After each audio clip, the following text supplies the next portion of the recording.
Elon Musk sold a Twitter statue to buy toilet paper after staff had to bring in their own toilet paper and complained about the wafting stench in the office. After being awarded by the Guinness World Records the award for largest loss of personal fortune in history. And even his own lawyers have called out the negativity he's getting in an attempt to get a trial moved from California to Texas. But ironically, Texas had an article titled "Top Embarrassing Moments of Our Worst Residents" that listed Elon Musk as number one, as he prepares to go to court over posting a joke about selling Tesla shares for $420. And Elon Musk is getting desperate. He's now selling items at Twitter's offices to recoup costs. And as a result, the staff at Twitter are suffering as they've had to beg for toilet paper and have reported a wafting stench on Slack. Elon Musk has been reducing Twitter expenses more than many remaining employees expected in an attempt to reduce company overheads. Free food and office snacks have been limited, and the office space in San Francisco is being used to sleep in and to shower in to cut down on hotel costs. Twitter workers are reportedly bringing in their own toilet paper, and let's just say that even at a conservative $2,000 a day of toilet paper budget,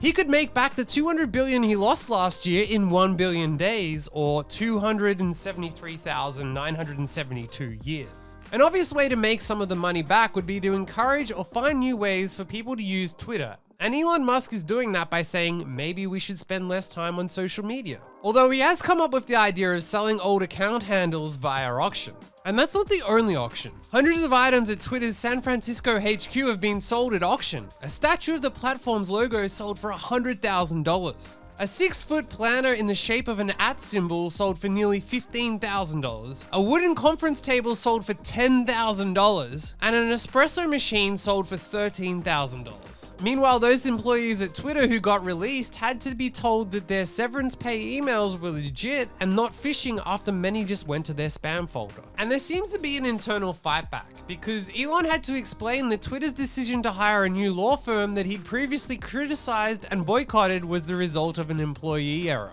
Elon Musk had previously criticized the law firm Perkins & Co. on Twitter, saying it thrives on corruption and that companies should boycott it, which seems either a pretty big coincidence or possibly sabotage that Twitter went on to hire that law firm. The cutbacks are also hitting users below the belt. According to reports, Twitter keeps confusing rockets for intimate content because of the platform's reliance on machine learning tools, which hit Elon where it hurts, his rocket ship. SpaceX, that is. So Elon had to get involved, and he shared a photo of a hot dog to explain why Twitter flagged a video of SpaceX rocket launch as revenge porn. Because when SpaceX launched its first rocket of 2023, accounts posting footage suddenly got locked out of Twitter. And Twitter is taking a hit. Twitter is worth half as much as it was when Elon bought it, according to Fidelity, who decided their $19 million investment was cut to only $8 million in November. And people are looking to take advantage. A self-proclaimed Twitter investor mocked Elon by offering to buy the company for only $14.3 billion when he paid $44 billion for it. In a letter to Elon Musk, Leonidas Rossini, a critic of the billionaire, parodied the letter that Elon Musk used when pitching his deal to Twitter's board. Even going so far as to state, since you acquired Twitter, you've not kept your promise of free speech, and Twitter has become a breeding ground for online hate and terrorism. Elon signed his letter, "Twitter has extraordinary potential, I will unlock it." Meanwhile, Leonidas signed his, "Twitter has super extraordinary potential, I am the right one to unlock it." Now, I said self-proclaimed investor because Business Insider said they could not verify if this person even was an investor in Twitter.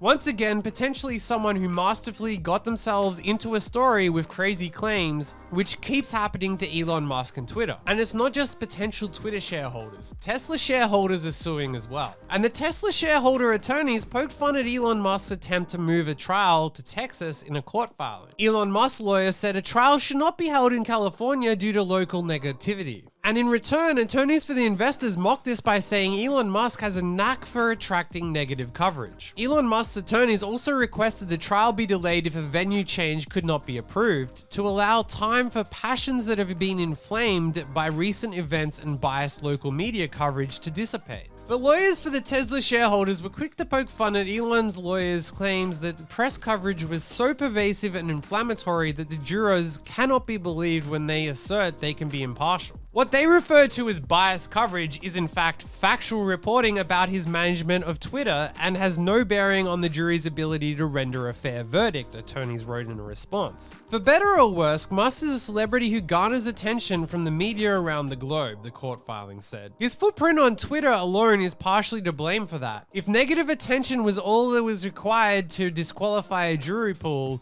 Musk would effectively be untriable before a jury given his knack for attracting negative coverage. They also noted negative headlines that had run in Texas as well, including one article from the Austin Chronicle titled "Top Embarrassing Moments of Our Worst Residents" that listed Elon Musk as number one. And look, those are all negative, but in reality, I love Elon Musk for his wackiness. Bernarda Nord, who took over the top spot for world's richest person, doesn't have funny tweets. He doesn't deliberately bait celebrities into Twitter fights, and he doesn't go on SNL to destroy the value of a meme coin. In recent times, Elon Musk has entertained and enlightened us. Humanity will reach Mars in your lifetime. He even told us how to sleep. For improved sleep quality, raise head of your bed by about 3 inches or 5 centimeters and don't eat 3 hours before bedtime. He gave weight loss advice, saying he uses flights as an opportunity to fast before saying he'd lost 20 pounds trying intermittent fasting, which is wild when you consider some of his flights only lasted 6 minutes, which is pretty impressive time to fast. He lent into the wild side, saying some people are no nonsense, but personally I like a little nonsense. He bought Twitter for $44 billion,